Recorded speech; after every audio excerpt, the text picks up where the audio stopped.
Honorários periciais. Você está ingressando nessa nova atividade? Você sabe que a sua remuneração ela virá dos honorários periciais, que regularmente são pagos pela parte que solicitou a prova pericial. Tá? Nesses casos, aplica-se o artigo 95 do CPC, ou seja, os seus honorários eles têm que ser antecipados, adiantados em juízo, de forma que a sua remuneração esteja garantida, certo? Parte dessa remuneração, certamente vocês já pesquisaram algo acerca disso, até 50% dessa remuneração será paga para o início dos honorários da prova pericial e o valor remanescente ficará lá depositado, rendendo juros, correção monetária, até a homologação do seu laudo pericial, ocasião em que você solicitará o levantamento dos seus honorários remanescentes. Mas tem um caso que me traz uma certa preocupação, porque eu estou vendo alguns comentários de pessoas que estão tendo dificuldades para receber os seus honorários, e eu vejo que às vezes é porque estão em início de carreira e não sabem, digamos, como deveriam saber acerca dessa obrigatoriedade das partes de depositar os honorários periciais, exceto se a parte que solicitou a realização da perícia for beneficiária da justiça gratuita, ocasião em que os honorários serão recebidos pelo perito só no final da parte perdedora, e se a parte perdedora for a beneficiária da justiça gratuita, receberá do Estado, limitada às tabelas dos tribunais ou do CNJ. Estou falando demais, tá? Mas qual é a minha preocupação, tá?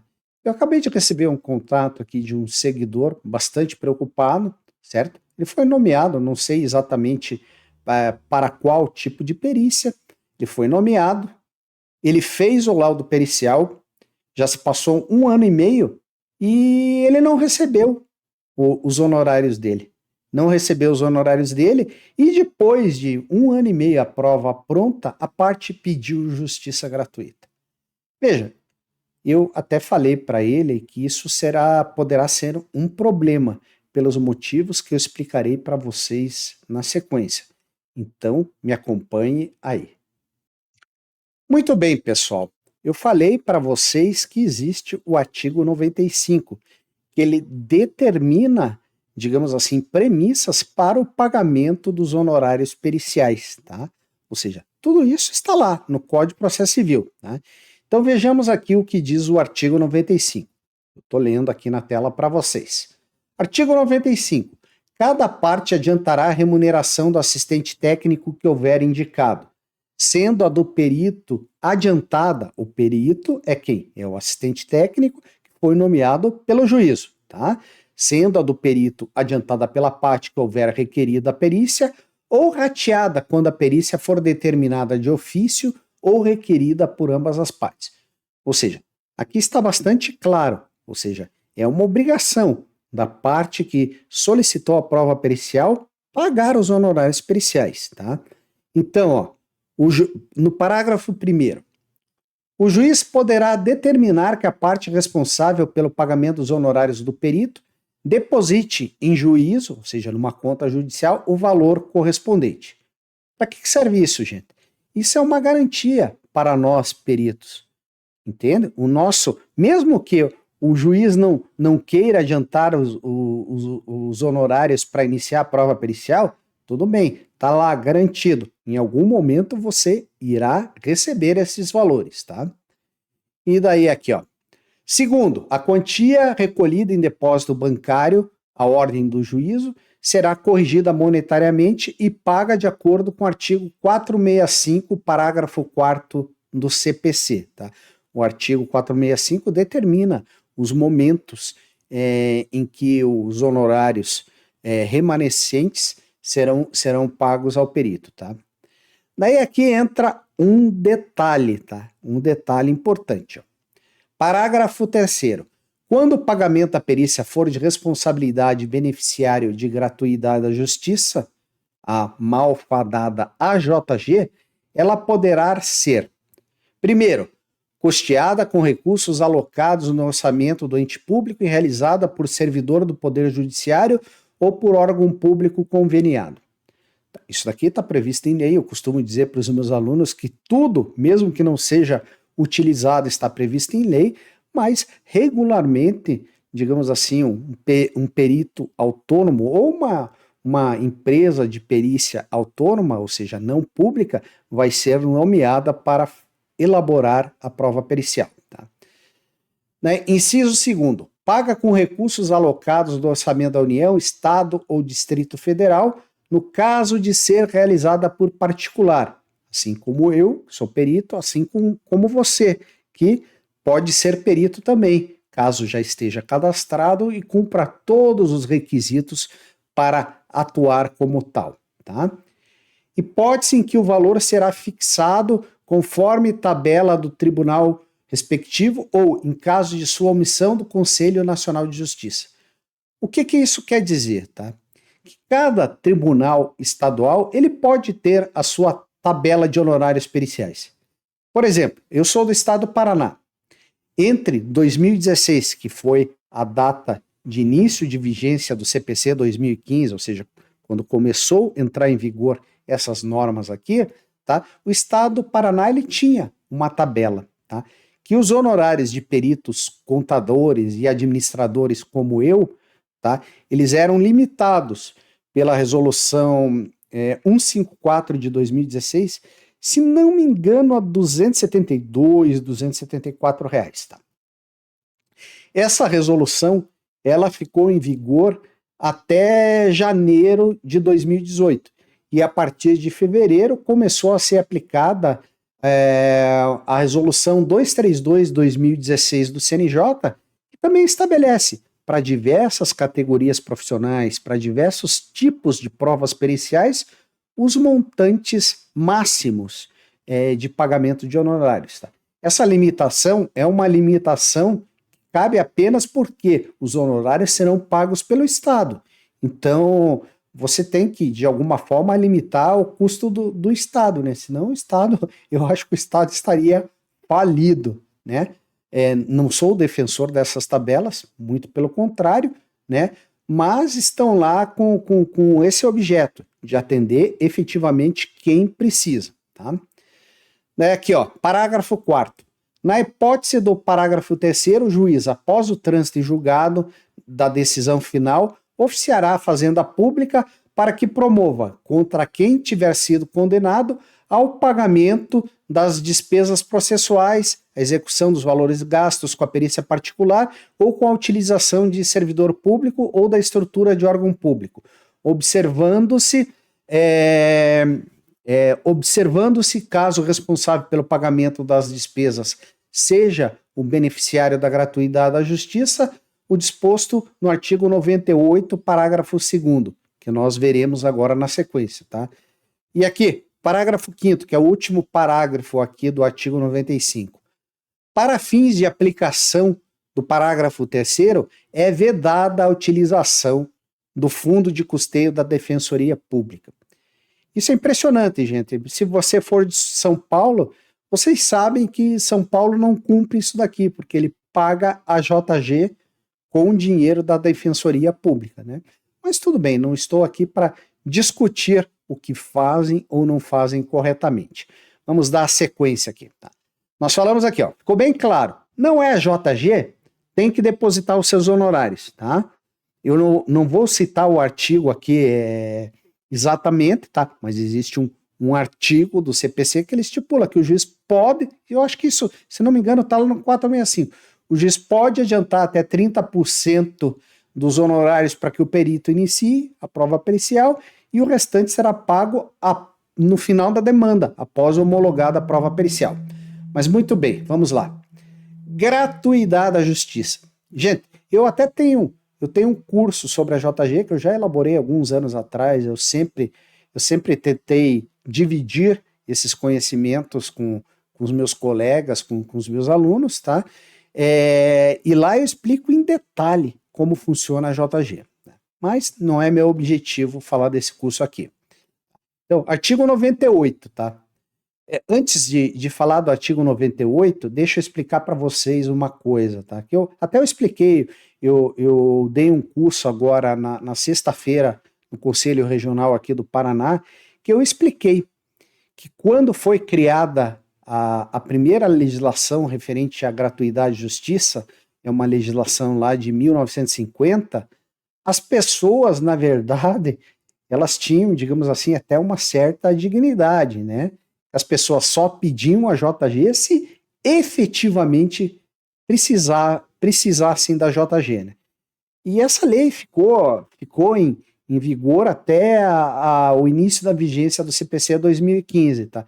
E nessa época, tá? Nesses últimos, digamos, sei lá, vamos dizer os últimos 30 anos aí, todo mundo pede a JG. Antes, embasado naquela lei de 1950. Hoje, não exatamente nisso, mas continuam tentando, tá? E isso acaba, digamos, dificultando tanto a vida dos juízes, que tem que julgar se a pessoa merece ou não merece aquele benefício. Muitas vezes eles julgam toda a documentação e dizem, não, você não tem direito a JG, a pessoa recorre, vai para o tribunal é bonzinho, passa a mão na cabeça da pessoa e concede a JG.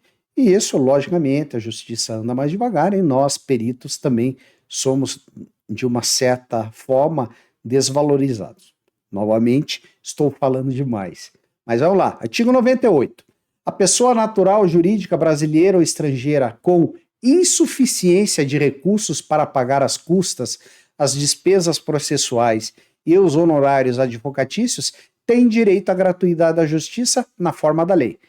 E daí, aqui ele fala, no parágrafo 1º, o que compreende a justiça gratuita, que são as taxas, as custas judiciais, os selos postais, as despesas com publicação na imprensa oficial, a indenização devida à testemunha que, quando empregada, receberá do empregador salário integral, como se em serviço estivesse, as despesas com realização de exames genéticos, DNA ou outros exames considerados essenciais, honorários dos advogados e do perito, tá? Ou seja, até mesmo o advogado, tá? Sempre no final, quando é prolatada uma decisão, vai haver decisão relativa à sucumbência do processo, ou seja, quem que vai ser condenado ao pagamento das custas processuais, que são todas essas taxas aí, emolumentos, pagamento dos honorários advocatícios e dos honorários periciais.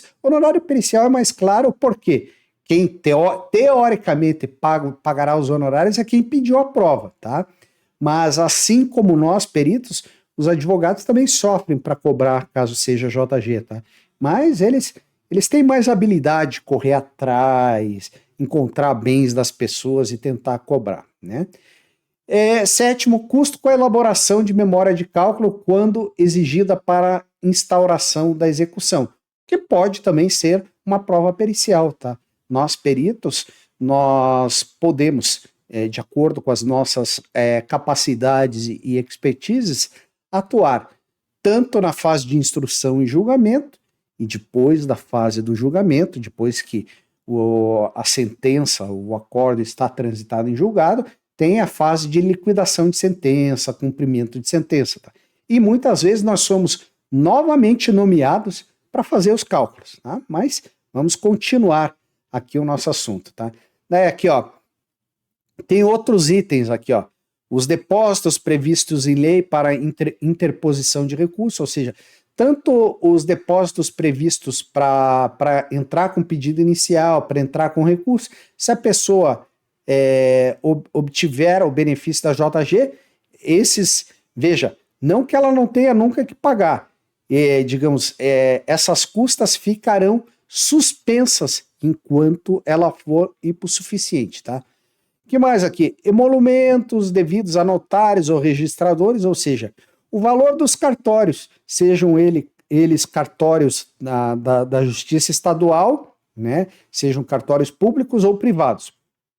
Tá? Aqui o parágrafo 2º, que é muito interessante, tá? A concessão de gratuidade não afasta a responsabilidade do beneficiário pelas despesas processuais e pelos honorários advocatícios decorrentes de sua sucumbência. Tá? O que vai acontecer? Tá? Beleza, a parte recebeu a JG, tá lá tranquilinha pensando, não vou ter que pagar isso, tá?